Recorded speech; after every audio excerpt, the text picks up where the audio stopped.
ఎక్కడికి పోయింది కరెంటు?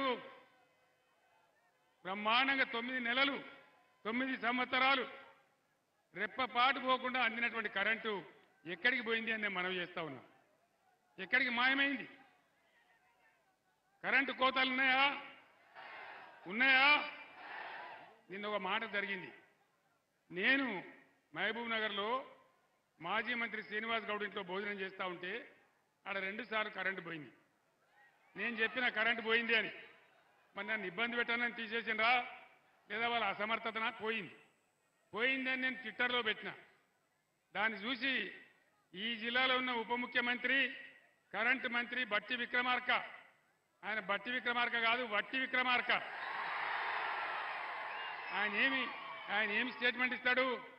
ముఖ్యమంత్రి కేసీఆర్ గారు అబద్ధాల కోరు, అబద్ధం చెప్తున్నాడు అని చెప్తాడు.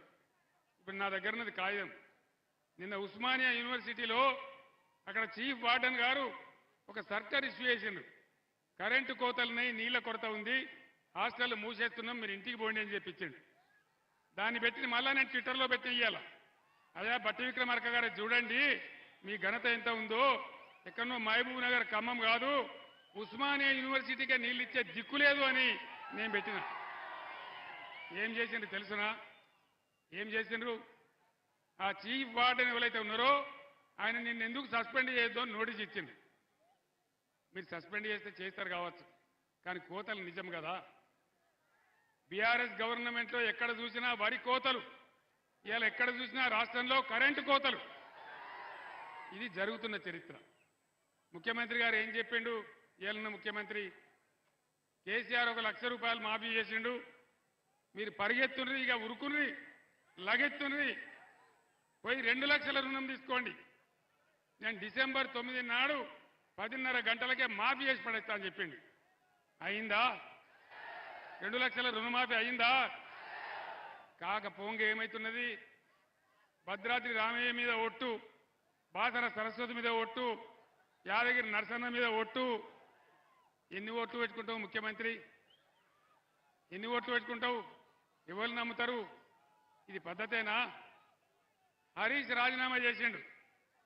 ఆగస్టు 15 లోపల నువ్వు రుణమాఫీ చేయకపోతే నువ్వు రాజీనామా చేయాలి, నేను కూడా రాజీనామా ఇస్తున్నా అని చెప్పి హరీష్ పోయి రాజీనామా ఇచ్చిండు.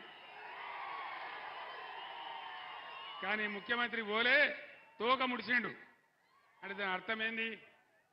నేను ఒక్కటే మాట మీకు మనవి చేస్తా ఉన్నా.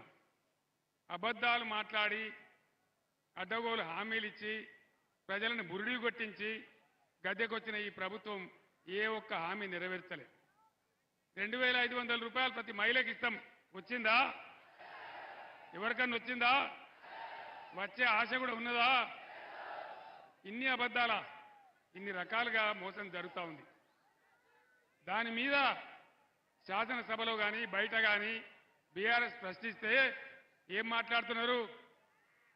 నేను జానారెడ్డిని కాదు, నేను ఫలానా కాదు, కేసీఆర్ నీ గుడ్డు వీకి గోళీలు ఆడుకుంటా, నిన్ను పండబెట్టి తొక్కుతా, నిన్ను చెర్లపల్లి జైల్లో వేస్తా, నీ పేగులు తీసి మెడలేసుకుంటా. ఇదేనా ముఖ్యమంత్రి మాట్లాడాల్సిన భాష?